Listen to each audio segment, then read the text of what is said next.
Olá, amigos, previsões aqui para o Vasco da Gama no mês de novembro, tá? Então vamos com as energias aqui do tarô. Torcedor, se você acredita aí na melhora do Vasco, se você acredita no Vasco da Gama, coloque aí, eu acredito. Eu sempre falo, energia positiva sempre atrai energia positiva, tá?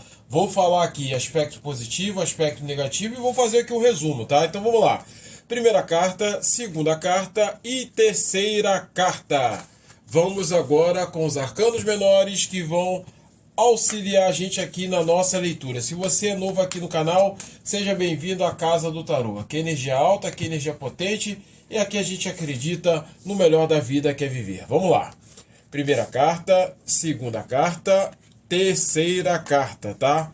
Vamos lá. Vamos verificar aqui as possibilidades aqui do tarô para esse mês de novembro aqui para o Vasco da Gama. Vou abrir aqui a primeira carta, que é positiva, o que tem de negativo, tá? E que tem aqui no resumo final, tá? Vamos lá. Carta do Vasco, o que tem de positivo. A lua aqui está expectada como positiva, tá? E o rei de ouros também. Então vamos lá. A carta da Lua fala sobre poder intuitivo no jogo do Vasco. O Vasco criando possibilidades aí dentro do seu jogo, crescendo ainda nessa reta final do mês de novembro.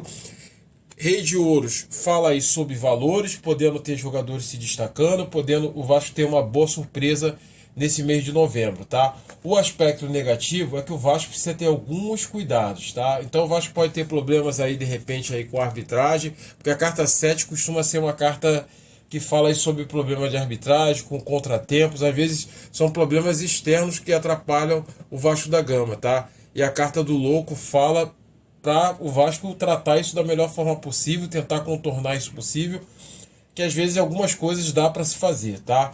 Mas no geral, aqui no resumo, fala um mês muito produtivo para o Vasco em novembro, tá? Fala muito produtivo. A Valete de Espada é uma carta de criação, apesar de ela não ser o Rei de Espada, é uma carta que está bem aspectada com a carta da Imperatriz, então fala muito poder de criação, muita desenvoltura do Vasco, tá? Então vejo um mês positivo para o Vasco, muito positivo, tá? Mais positivo do que negativo. O único problema do Vasco é essa carta aqui que fala sobre problemas que aí fogem um pouco do Vasco da Gama, tá?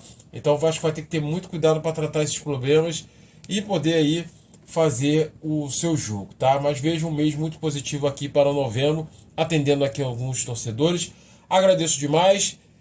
Um abraço aí para os amigos que estão sempre aqui nos seguindo, os torcedores do Vasco estão sempre presentes, torcedores também de outras agremiações aqui, de outros times estão sempre presentes aqui. Como eu sempre falo, as cartas não são uma sentença, mas sim uma possibilidade. Me siga para mais previsões.